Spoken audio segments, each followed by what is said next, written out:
My name is Emily Parker. I'm 34 years old, and I work as a chef in San Jose. My schedule is predictable but intense. Early mornings for prep, long nights on the line, and weekends when most people relax are usually my busiest shifts. I like the structure. Kitchens run on timing and discipline, and I've always believed life works better when you apply the same rules. That was true long before Daniel. Daniel Hayes is 31, my boyfriend, or at least he was. We had been together for a little over 3 years and living together for most of that time in a small apartment near downtown that I originally rented before he moved in. On paper, everything made sense. We had routines, shared responsibilities, wedding plans that filled most of our weekends, venues, guest lists, quiet arguments about details that didn't really matter, but somehow felt important at the time. From the outside, we looked stable. Daniel had a way of making things feel polished, confident, charming, the kind of man who could walk into any room and immediately control the tone of it. People listened to him. I used to think that meant he was grounded. Now I think it meant he was persuasive. Daniel had always been drawn to self-improvement trends. Not casually, not as hobbies. Each one became his entire worldview. There was a phase where everything had to be organic. Then breathwork sessions. Then something he called emotional recalibration. Each phase came with new rules, new language, new ways he believed people were supposed to live. I adapted. At least, I tried to. About 3 months before our wedding, he found someone new. Her name was Victoria. He called her a spiritual advisor. Mid-40s, soft voice, always dressed like she was halfway between a retreat and a performance. The kind of woman who spoke slowly, like every sentence carried hidden meaning. Daniel started seeing her for what he called guidance sessions. At first, I didn't question it. In my world, people deal with stress however they need to. If talking to someone helped him feel more balanced, I had no reason to interfere. But within a month, it stopped being occasional. Twice a week, then more. He started quoting her, not casually, like facts. If I disagreed with anything, he would tilt his head slightly, almost amused, and say I was too stuck in linear thinking to understand deeper emotional alignment. That tone, it wasn't aggressive. It was worse. It was dismissive, like I wasn't even operating on the same level anymore. I remember one night I was sitting at our table reviewing catering logistics for the wedding. He walked in, dropped his keys, and stood there for a moment like he had rehearsed something. Then he said it. Calm. Measured. He needed space. Not a break. Not a conversation. Space to determine if we were truly meant to be together. At first I thought he meant a weekend. Maybe staying with a friend, something temporary. But then he walked into the bedroom and started packing. A suitcase, not a bag, not something symbolic. A full suitcase. Clothes, shoes, toiletries. He moved with quiet certainty, like the decision had already been finalized, somewhere I wasn't included. I stood in the doorway watching him. "Where are you going?" I asked. He didn't hesitate. "With Victoria." The words landed strangely, too calm for what they meant. He explained it like it was reasonable. She believed couples should separate before marriage to test their emotional independence. He said it like he was explaining a recipe, like this was a step. Necessary. Logical. Then he added one more thing before zipping the suitcase. I shouldn't contact him for a week, because outside pressure could disrupt the process. I remember standing there, feeling something shift inside me, not explode, not break, just shift, like something quietly falling out of alignment. For the first hour after he left, I thought it was temporary, a dramatic version of something couples go through all the time. But later that night, standing in my kitchen, prepping vegetables for the next day, something changed. When you work as a chef, your hands move even when your mind is somewhere else. I must have chopped through crates of onions without really seeing them. And somewhere between one repetition and the next, the situation stopped feeling complicated. It became simple. My boyfriend had just left for a week with another woman. He told me not to contact him, and he expected me to respect that. I didn't call him. The next morning, I woke up at 5, went to work, and moved through the day like nothing had happened. Kitchens are loud, fast, demanding. They don't leave space for personal distractions. No one there knew what was happening, and I didn't tell them. Around midday, Daniel texted me once. He said he had arrived safely, that this process was important, that Victoria believed the separation would reveal whether our connection was real or just habit. I stared at the message for a few seconds. Then I locked my phone and went back to work. Something inside me had already started changing. I just hadn't said it out loud yet. Over the next couple of days, I started looking at the situation the same way I would evaluate a broken system in a kitchen. When something fails during service, you do not panic. You check the inputs. Then the outcome. Input 1. My boyfriend left for a week with another woman. Input 2. He told me not to contact him while they were together. Input 3. He framed the entire thing as emotional growth and expected me to support it. The outcome felt obvious. By the third day, I stopped feeling confused. I stopped even feeling angry in the usual way. Anger is loud, hot, reactive. What settled over me was colder than that. Clarity. I called the wedding venue first. The woman on the phone sounded polite, practiced, like she had handled this kind of call before. I asked about the cancellation policy. She explained it calmly.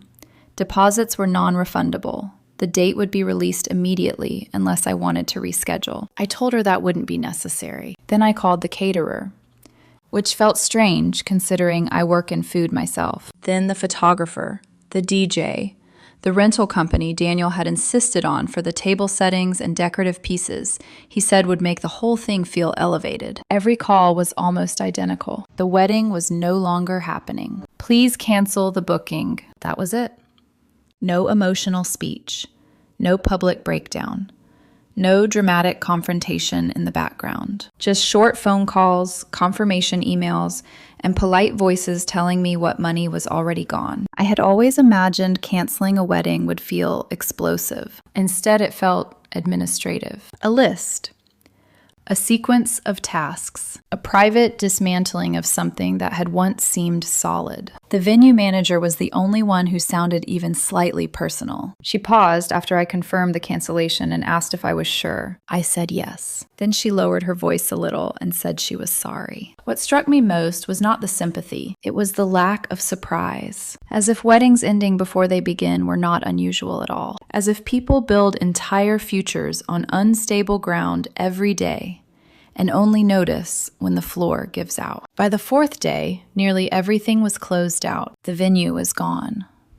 The photographer was gone. The rentals were gone. The date itself, the one we had spent months organizing our lives around, no longer belonged to us. And through all of it, I stayed calm. Not because I wasn't hurt, because I was. But the hurt had moved somewhere deeper, somewhere quieter. It was underneath everything now, like a current I didn't need to touch directly to feel. The only people I hadn't told yet were our families.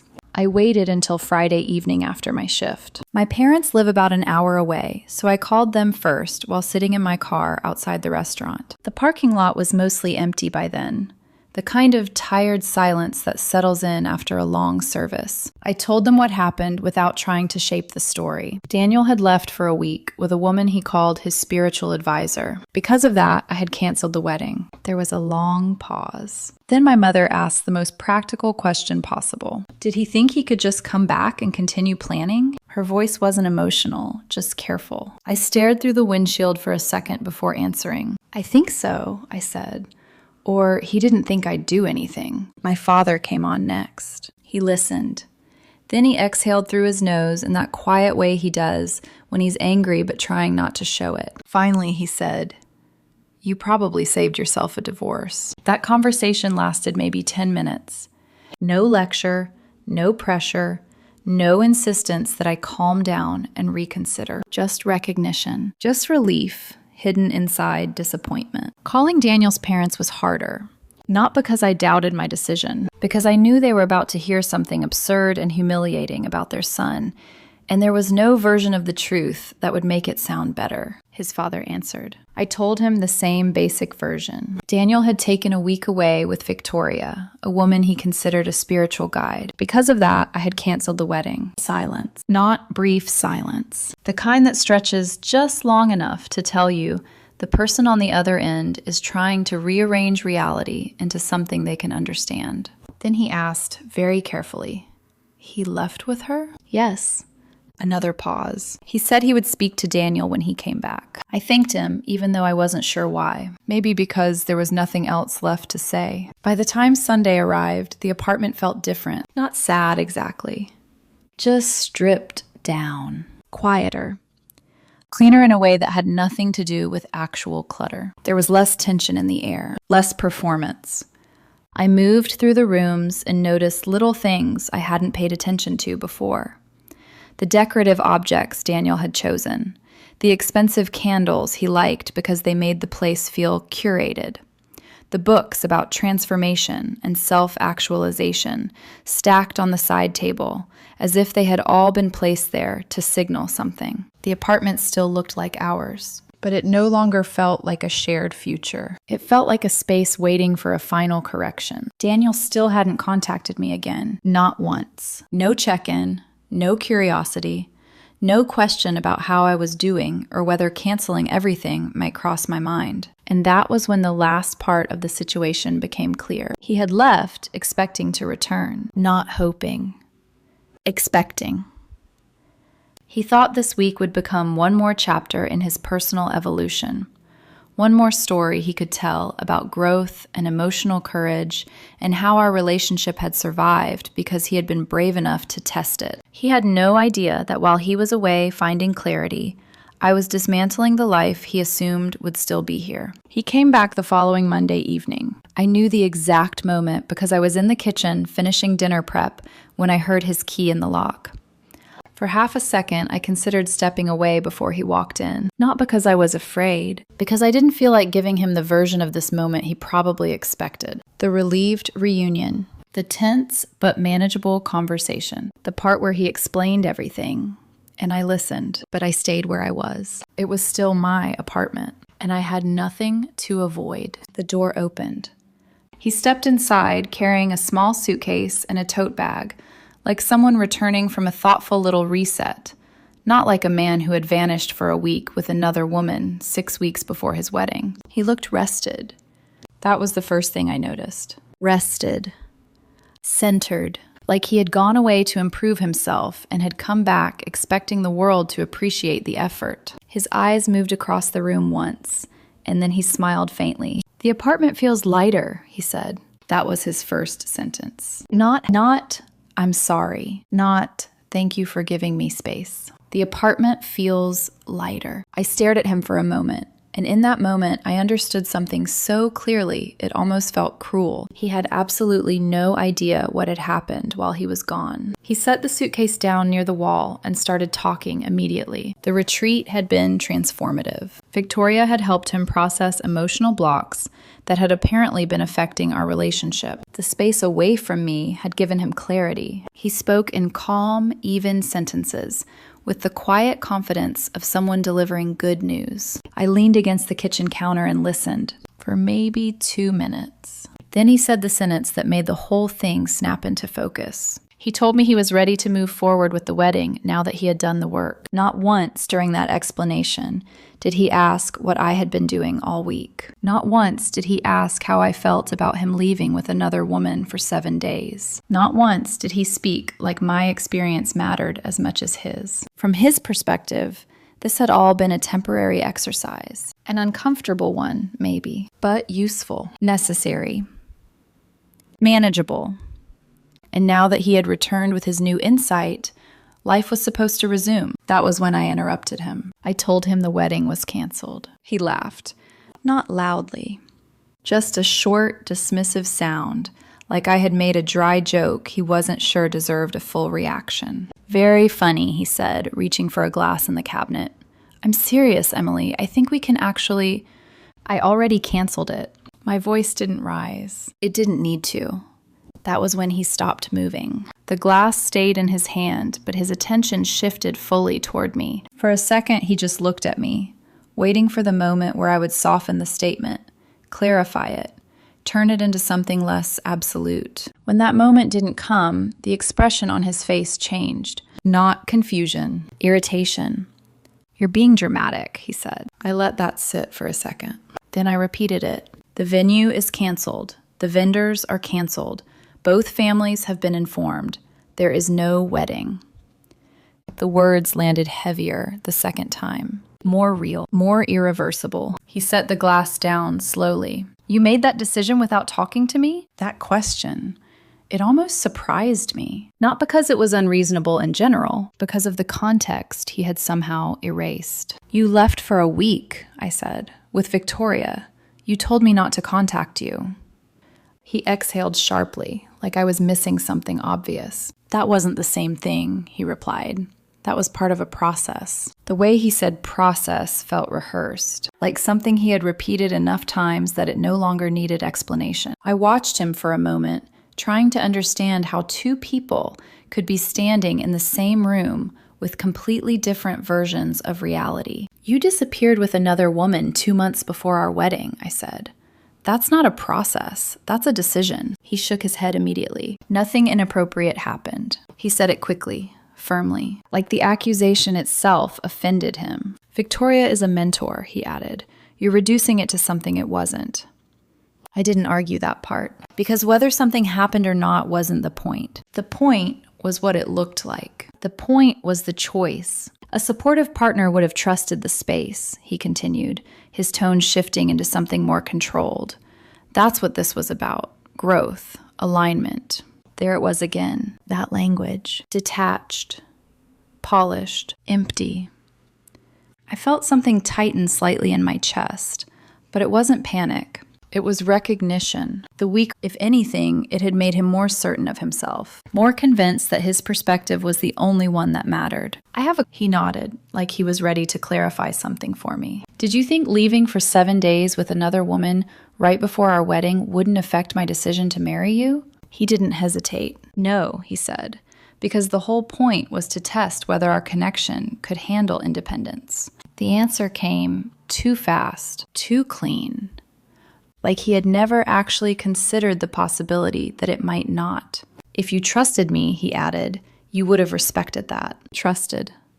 That word echoed for a second. Not because it was wrong, because of how easily he used it to shift responsibility from his actions to my reaction. I let out a slow breath. "The wedding is already canceled," I said. "That part isn't a discussion." He stared at me, and for the first time since he walked in, something unsettled flickered across his face. Not regret. Not guilt. Disruption. Like the situation had moved outside the boundaries he expected. "You're reacting from ego," he said after a moment. I almost smiled at that. Almost. "Victoria warned me this might happen," he continued. "When one person starts doing deeper work, the other sometimes resists because it threatens the old dynamic." I leaned back slightly against the counter. It was strange. Listening to someone who had never met me diagnose my behavior through him. "You canceled the wedding," he said, his voice tightening just a little, "because you're uncomfortable with change." "No," I replied. "I canceled it because you left." That silence again. But this one was sharper, more fragile. I could see him recalculating, trying to reframe it in a way that made sense within his version of things. "Then we can fix it," he said finally. "We can rebook everything. This doesn't have to be permanent." That was the moment something in me settled completely. Not shifted. Settled. "No," I said. "Just that." No explanation, no elaboration. And that was when the tone changed. Completely. The calm disappeared, replaced by something quicker, sharper. "You don't get to make that decision alone," he snapped. I didn't move. "You already made yours," I said. That hit. I could see it in the way his jaw tightened, in the way his posture changed, just slightly, like he was bracing against something he hadn't planned for. "I was trying to improve our relationship," he said, his voice rising now. "Most people would appreciate that." Most people wouldn't leave with someone else a week before their wedding, I replied. He took a step forward, not aggressively, but with intent. You're twisting this, he said. Nothing happened. I didn't say it did. Then what's the problem? There it was. That question, genuine, in a way that almost made it worse, like he truly couldn't see it. The problem, I said slowly, is that you chose someone else's guidance over basic respect for the relationship you were already in. That was the moment he snapped. The restraint disappeared. That's insecurity, he shot back. That's exactly what I've been trying to move past. His voice was louder now, not controlled anymore. You embarrassed me, he continued. You canceled everything without even talking to me. Do you know how that looks to our families? I almost laughed. Not because it was funny.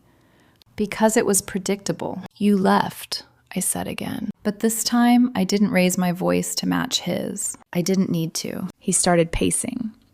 Back and forth across the living room, his hands moving as he talked faster now. Do you have any idea how rare it is for someone to actually do this kind of work? He said. To look at themselves honestly? I watched him for a second.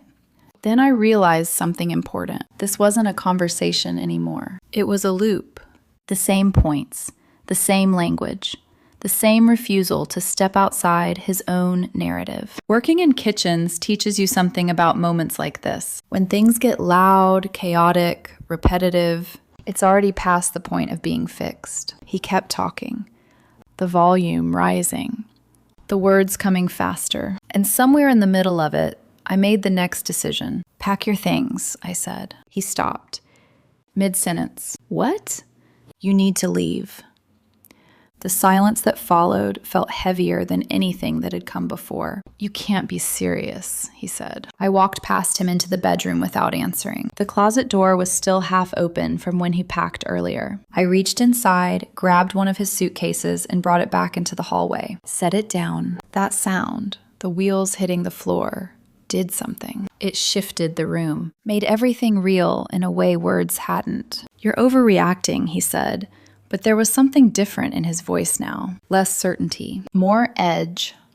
I'm ending the situation, I replied. He stared at the suitcase, then back at me, like he was waiting for hesitation, for doubt, for me to undo what I had just done. But there wasn't anything to undo. Emily, he said, slower now, you're going to regret this. I didn't respond. Not because I didn't hear him, because there was nothing left to say. After a few seconds, he turned and walked into the bedroom. The next part happened quickly. Drawers opening, hangers hitting the floor, the sharp sound of things being moved without care. Anger, but contained, focused.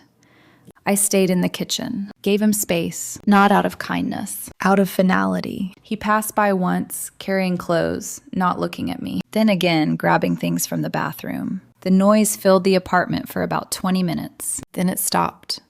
He dragged the suitcase into the hallway, picked up the bag he had brought back earlier, and stood by the door, waiting for something. A conversation, a reversal, a reason.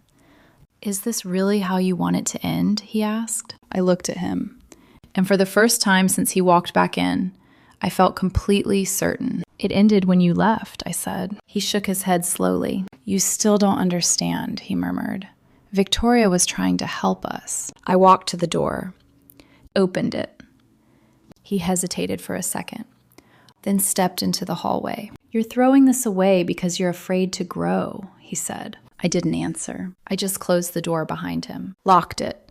And that was the last time I saw him, for almost 2 months. Life got quieter after Daniel left. Not empty, just simplified. The first couple of weeks didn't give me much time to think anyway. The restaurant was heading into a seasonal menu change, which meant longer hours, supplier meetings, and constant testing. New dishes, new timing, new pressure. Kitchens don't pause for personal drama. If anything, they absorb it. There is always something immediate that needs your attention, something precise, something that cannot be delayed just because your personal life has shifted. and I leaned into that. Early mornings became earlier. Nights stretched longer. By the time I got home, I was too tired to replay conversations or question decisions. Most people in my life already knew the wedding had been canceled, so there weren't many explanations left to give. When friends asked what happened, I kept it simple. Daniel left for a week with someone he called a spiritual advisor, I said. That told me everything I needed to know. That answer usually ended the conversation. No one asked follow-up questions after that. Because there weren't many interpretations that made it sound better, weeks passed. No messages, no calls, no attempts to explain or correct the situation, which, in a strange way, made things easier. Silence can feel like confirmation. Confirmation that the decision you made didn't just make sense to you. It made sense to reality. About 6 weeks in, I realized something I hadn't expected. I wasn't waiting anymore. Not for an apology, not for closure, not even for him to come back. Whatever version of my life had included Daniel had already been replaced by something else. Something quieter, but steadier. Then, on a Tuesday afternoon, my phone buzzed. I was in the middle of prep, hands covered in flour, moving through orders without thinking too much about anything beyond the next step. I didn't check it right away. When I finally did, the name on the screen made me pause. Daniel.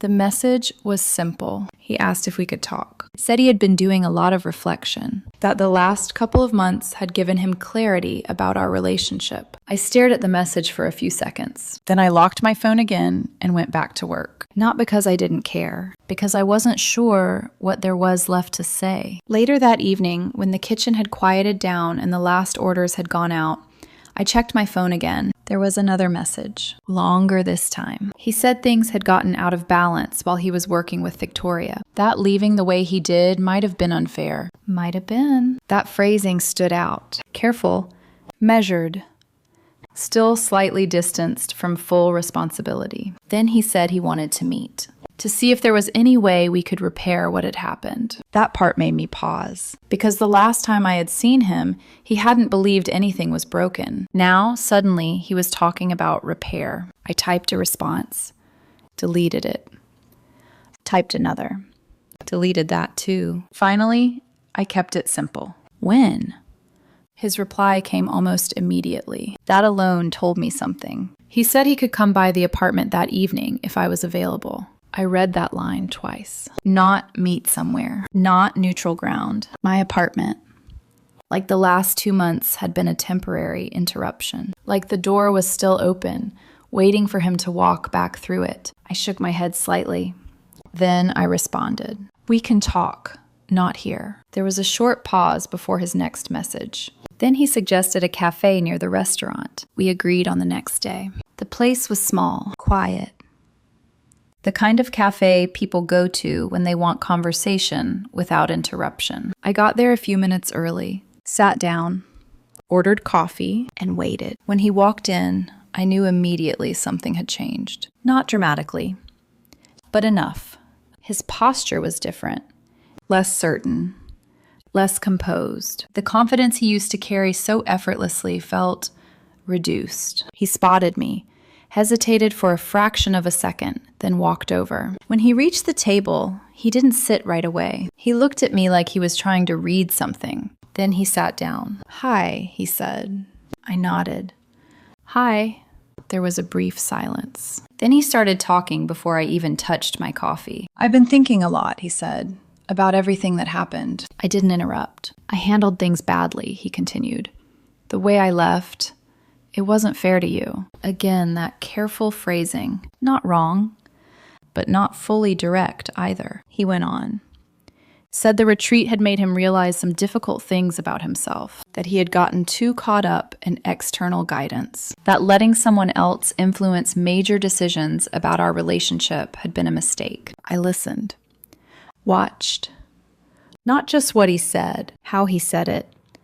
There was less certainty now, more pauses, more searching for the right words. For the first time, he sounded like someone unsure of his own narrative. I should have talked to you, he said finally, before I made that decision. That was closer. Closer to something real. He leaned forward slightly. I don't expect things to just go back to how they were, he added. I know that's not realistic. I waited. But maybe we could start over, he said, slowly. See if we can rebuild. There it was. The offer. Carefully presented, measured.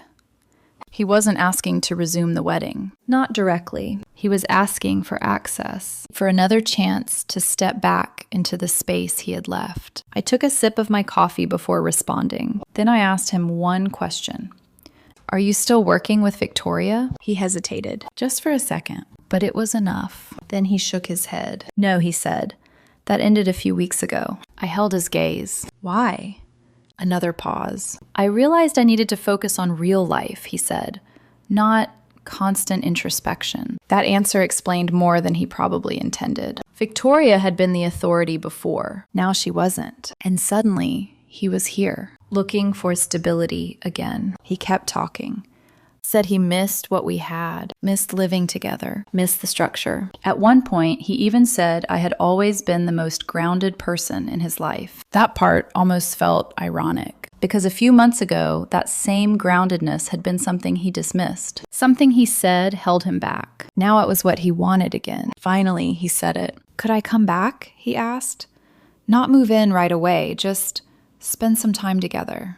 Talk more. There it was. Clear, direct, like the last 2 months had been a detour, like we could step back into something familiar if we both agreed to it. I set my cup down, and for a moment, I just looked at him. Not the version of him sitting across from me now, the version of him standing in our apartment 2 months ago, calm, certain, explaining why leaving with another woman was necessary, expecting me to understand, expecting me to wait. Then I looked back at him and made my decision. I told him no. I didn't hesitate, didn't soften it, didn't wrap it in something easier to accept, just no. For a second, he didn't react, like the word hadn't fully registered. Then his expression shifted, not anger this time, something quieter. Disappointment, maybe, or the realization that this wasn't going to follow the path he had expected. You're sure? He asked. I nodded once. Yes. He leaned back slightly in his chair, studying me. People make mistakes, he said. Relationships survive worse things than this. I let that sit for a moment, because technically, he wasn't wrong. Some relationships do survive worse, but that wasn't the point. The problem isn't just what you did, I said. He frowned slightly. Then what is it? It's how you saw it. He didn't interrupt, so I continued. When you left, you didn't think you were risking anything, I said. You thought you were right. His jaw tightened just slightly. You came back expecting everything to continue, I added, like nothing had actually changed. He looked down at the table for a second, then back at me. I didn't realize. I know, I said, cutting him off gently. That's the problem. Silence. Not uncomfortable, just final. And now, I continued, the person who convinced you that you were right is gone. So you're here, wanting stability again. That landed. I could see it. Not because he argued, because he didn't. He opened his mouth slightly like he was about to respond, then stopped. I watched that moment carefully because it told me more than anything he had said so far. He wasn't here because everything had suddenly become clear. He was here because something external had shifted. And now he was adjusting. Again. I've changed, he said finally. Maybe he believed that. Maybe part of it was even true, but I shook my head slightly. I have too, I said. That seemed to catch him off guard. You're not the same person you were, he said. No, I agreed. I'm not. I let a small pause settle between us. 2 months ago, I continued, I was sitting at our table planning a wedding while you packed a suitcase to leave with another woman. His eyes flickered. Just for a second. That version of me would have waited, I said, would have tried to understand, would have given you space and hoped you came back with answers. I leaned back slightly in my chair, but I'm not her anymore. The words didn't feel dramatic. They felt accurate. Simple. Clear. He exhaled slowly, looking down at his hands. So that's it? He asked. Yes. Another silence. This one heavier. Not because there was more to say, Because there wasn't. He nodded once, slowly, like he was accepting something he couldn't change. I didn't think it would end like this, he said. I believed him. Not because the situation was unpredictable, because he had never actually considered this outcome. I did, I replied. That made him look up. Not defensive, just surprised. I just didn't say it out loud at the time. We sat there for another minute. No raised voices, no dramatic gestures, just the quiet aftermath of a decision that had already been made long before this conversation. Finally, he stood up. I stayed seated. He hesitated for a second, like he was about to say something else. Then he didn't. Take care, Emily, he said. You too, I replied. And that was it. No hug. No attempt to hold on to the moment. No last-minute shift in direction. He turned and walked out of the cafe. This time I took a slow sip and sat there for a few seconds, letting the quiet settle. Not relief, not sadness, something steadier than both. Clarity. When I left the cafe a few minutes later, the street outside looked exactly the same as it always did. People walking. Cars passing. Nothing, but something in mine had. Not because he came back, because I didn't let him stay. Looking back now, canceling the wedding during that week he was gone felt abrupt at the time. Now it just feels like the simplest decision I made in the entire situation.